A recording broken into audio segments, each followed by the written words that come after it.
Dia telah membantai puluhan nyawa, namun dihormati oleh dunia polisi sebagai pembunuh paling berkeadilan. Bahkan sebelum dieksekusi, puluhan ribu orang masih mengantarnya dengan hormat. Karena yang dia bunuh semuanya adalah orang jahat yang sangat berdosa. Dan prototipe asli yang dijual di bioskop. Benar-benar menggegerkan seluruh pulau Taiwan pada saat itu. Namanya adalah Yue. Jangan tertipu oleh penampilannya yang polos. Namun diam-diam dia adalah pembunuh kejam yang ditakuti semua orang. Di tempat yang dia kunjungi, selalu menimbulkan badai darah dan kekejaman. Seperti kali ini dia membunuh seorang bos hitam yang menakutkan.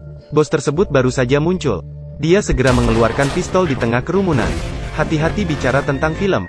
Ketika bos hitam belum mati sepenuhnya, dia dengan gila-gilaan menembak bagian vitalnya. Hati-hati. Hati-hati bicara tentang film. Hati-hati bicara tentang film. Ribuan anak buah di lokasi langsung ketakutan sampai pipis. Tidak ada yang berani melawannya. Dia dibiarkan pergi dengan bebas di depan semua orang.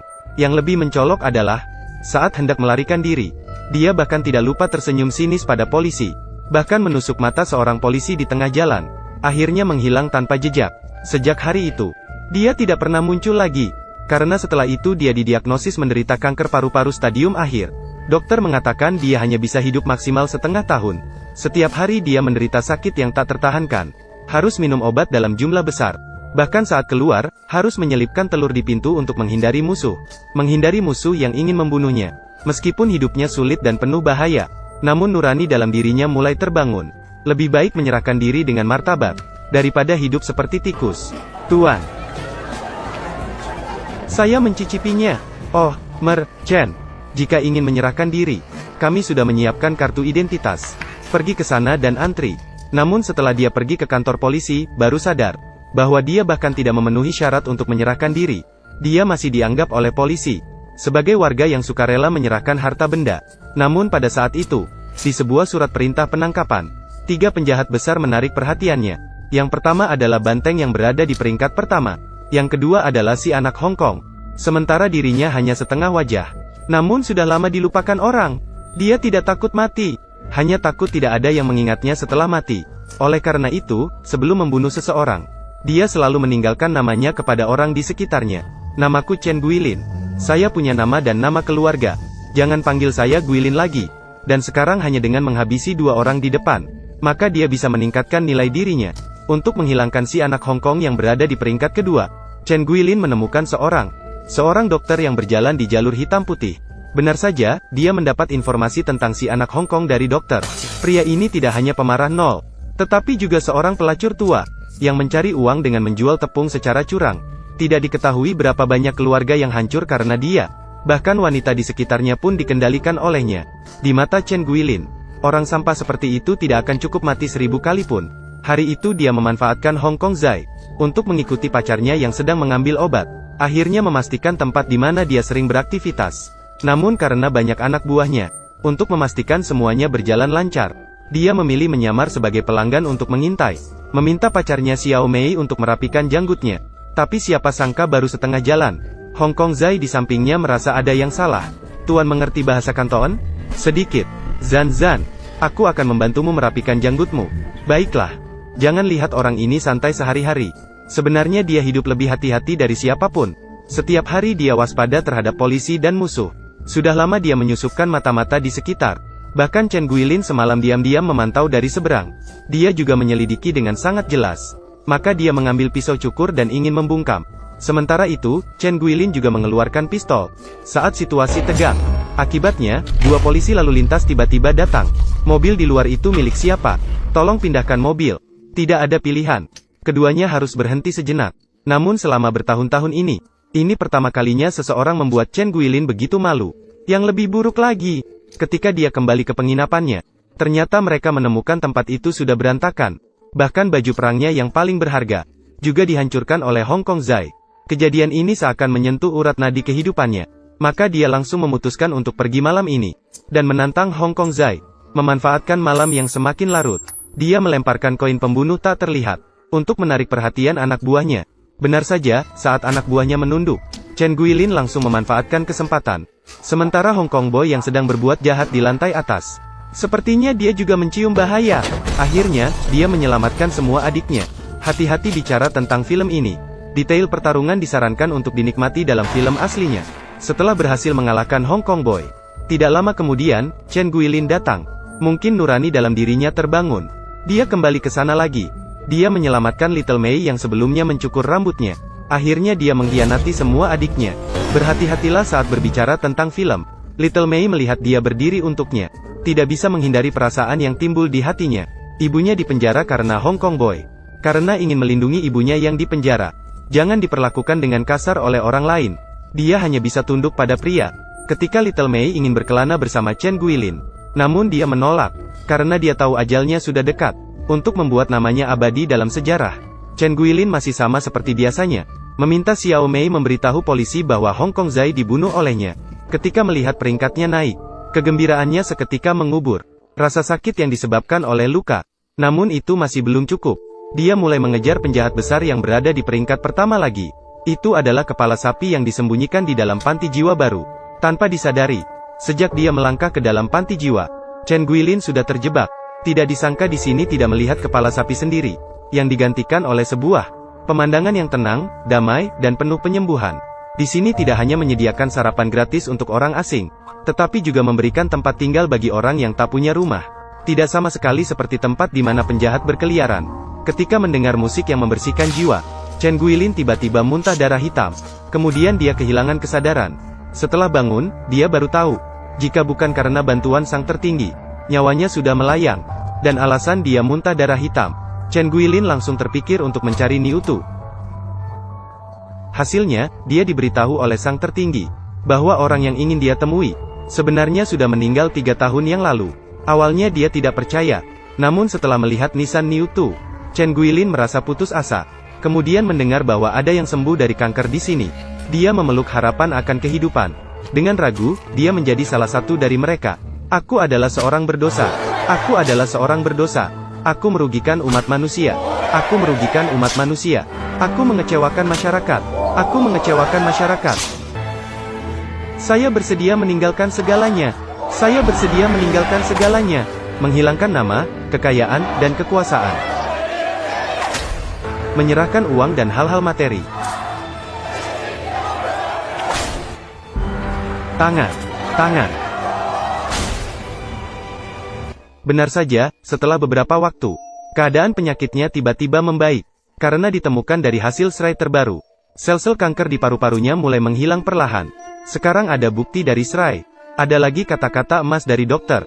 Tak terhindarkan membuat Chen Guilin tergoda sepenuhnya. Dia dengan gembira merobek hasil serai. Namun tanpa sengaja meninggalkan sepotong. Dia merobek hasil serai saya. Dia merobeknya. Tanpa disadari, tindakan kecil ini juga menjadi awal dari peristiwa selanjutnya. Akhirnya, di bawah pencerahan seorang bijaksana, Chen Guilin bertekad meninggalkan segala hal duniawi, menyimpan tabungan seumur hidup dan jam tangan yang diberikan oleh neneknya. Semuanya dimasukkan ke dalam kotak kayu khusus. Kemudian dia sendiri membakarnya menjadi abu, menjadi anggota di dalam tempat perlindungan jiwa secara menyeluruh. Namun pada pagi hari berikutnya, adegan yang akrab terulang kembali. Seorang bocah laki-laki tiba-tiba muntah air hitam. Sang ibu terkejut dan bingung.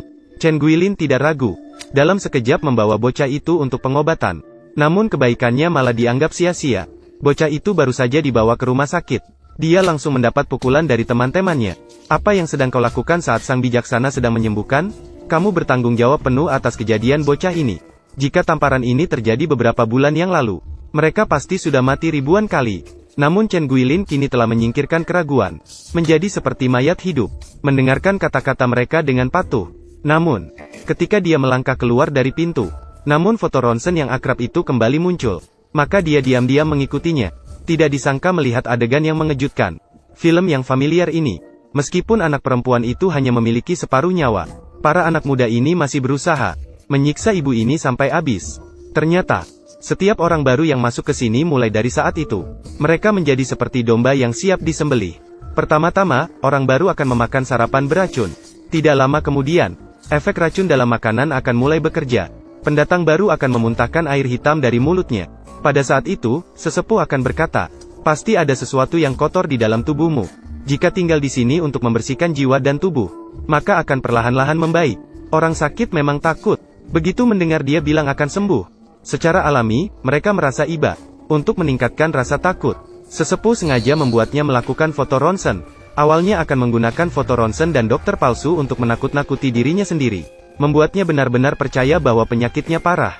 Setelah menerima sesi konseling spiritual, kemudian menunjukkan keajaiban kepada mereka, untuk mencapai tujuan akhir. Jika seseorang terlalu terpengaruh, maka sesepuh akan menerapkan rencana lain. Tidak boleh membiarkannya mati, juga tidak boleh membiarkannya sembuh. Saya ingin dia tetap seperti ini selamanya, karena hanya dengan membuat anak laki-laki tetap dalam koma, mereka dapat mengendalikan ibunya melalui hal ini. Sampai ibu sepenuhnya percaya, sesepuh akan mengundangnya untuk bergabung, anggota senior dari Society of Souls. Namun, ada syarat untuk bergabung. Dengan kata-kata mereka, ini disebut melepaskan benda-benda duniawi. Hidup sepenuh hati di sini. Ketika Anda menyerahkan semua harta Anda, maka Anda telah terjebak sepenuhnya. Karena mereka telah melakukan sesuatu di belakang tungku. Sementara itu, Chen Guilin menemukan ruang rahasia yang tidak diketahui orang. Dia tidak hanya menemukan barang pribadi ibu itu, tetapi juga menemukan jam tangan pink yang diberikan nenek kepadanya. Namun semua uang hilang. Untuk mengungkap wajah buruk sang direktur yang jahat, dia masuk ke dalam upacara bergabung wanita. Dia melemparkan uang yang dibakar semalam ke hadapannya. Namun kejahatan berada di depan mata. Namun orang-orang ini tidak terpengaruh. Malah seperti gila menaklukkan Chen Guilin. Karena para pengikut sudah dicuci otaknya. Sang tua melihat situasi tidak menguntungkan. Dengan alasan Chen Guilin melanggar ajaran, meminta ibu itu menggunakan pisau untuk menguji kebenarannya.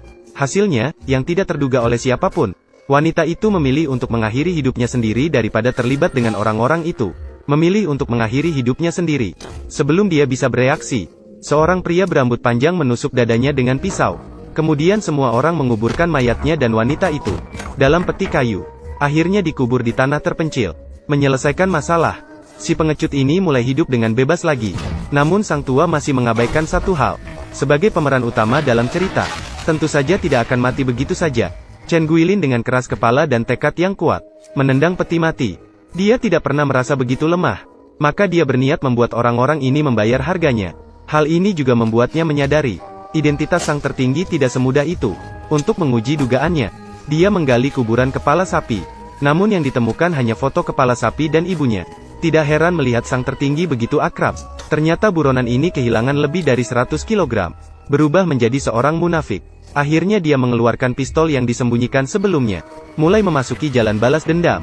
Saat itu, kepala sapi masih terus menghipnotis orang-orang baru. Namun, suara tembakan menghancurkan segala ketenangan. Kita semua lupa bahwa kita sendiri adalah yang terbaik. Chen Guilin muncul kembali di depan mereka. Disinilah momen puncak film ini akhirnya tiba. Melihat seseorang mendekat, dia segera menarik pelatuk. Para pemula ketakutan dan berlarian. Namun Niu Tu untuk menstabilkan dewa keberuntungan ini, tentu saja tidak bisa mundur pada saat ini. Namun Chen Guilin tidak berniat membiarkannya. Tidak disangka Niu Tu tiba-tiba bangkit.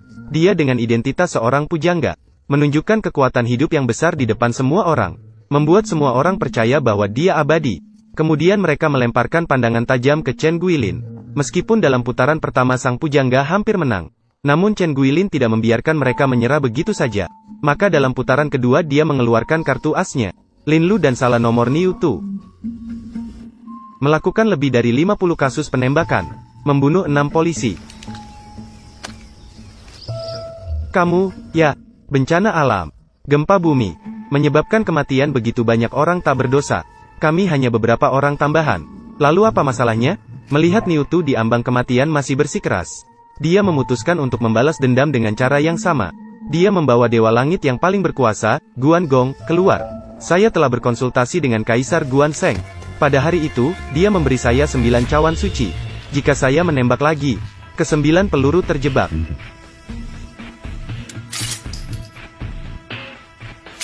Tidak disangka, peluru pertama benar-benar macet. Semua orang mengira itu adalah keajaiban. Hanya dia yang paling tahu.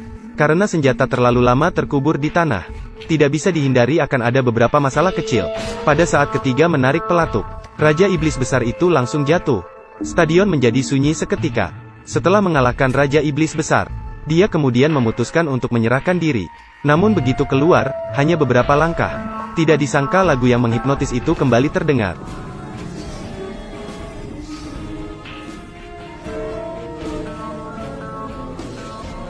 Melihat orang-orang ini masih tidak sadar, Chen Guilin sekali lagi merasa ingin membunuh.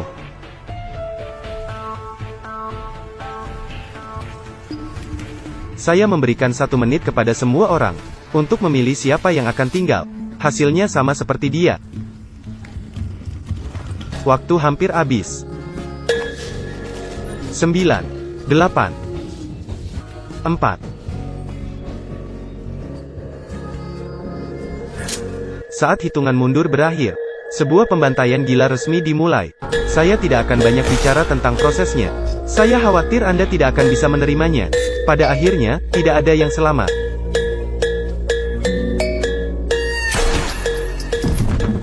Di perjalanan kembali dengan perahu, Chen Guilin menculik seorang gadis, dan dengan sukarela menelepon untuk menyerah, menunggu kapal bersandar. Namun dia menggunakan gadis itu sebagai sandera. Dia bersikeras agar polisi yang dulu dibutakan olehnya menangkapnya. Terima kasih, kerja keras. Mungkin hanya dengan cara ini, bisa dianggap sebagai kompensasi atas tindakannya dulu. Kemudian, di bawah perhatian semua media, dia dengan bangganya mengucapkan namanya. Namaku Chen Guilin. Singkirkan yang lama. Baiklah, masuklah. Sebelum eksekusi, Chen Guilin menerima 2 kejutan. Yang pertama, dia sebenarnya tidak pernah mengidap kanker, melainkan dibuat-buat oleh dokter. Riwayat penyakit itu sebenarnya milik dokter itu sendiri. Ternyata dokter membenci para penjahat itu, namun tidak memiliki kemampuan untuk menghilangkan mereka. Inilah rencana terakhir yang tersisa. Meskipun dokter telah menipunya, namun Chen Guilin tidak marah sama sekali, karena dia merasa dalam proses ini, dia telah melakukan penebusan diri. Ini juga bisa dianggap sebagai pemenuhan keinginan terselubung. Kejutan kedua adalah Xiao Mei. Penjaga penjara melanggar aturan sekali, meminta Xiao Mei untuk mencukur jenggotnya. Mengalami cinta yang berakhir sebelum dimulai. Selamat tinggal. Selamat tinggal. Dia mengenakan jas yang diperbaiki oleh Xiao Mei. Makan makanan terakhir dalam hidupnya. Permisi. Apakah Anda perlu bius? Tidak perlu, terima kasih. Namun, pada saat-saat terakhir hidupnya, dia bersikeras untuk tidak disuntik bius. Karena dia sadar, bahwa dia adalah korban terakhir dari 3 kejahatan. Dia ingin merasakan sendiri, penderitaan dan keputusasaan korban sebelum mati, untuk membuat kematiannya lebih bermakna.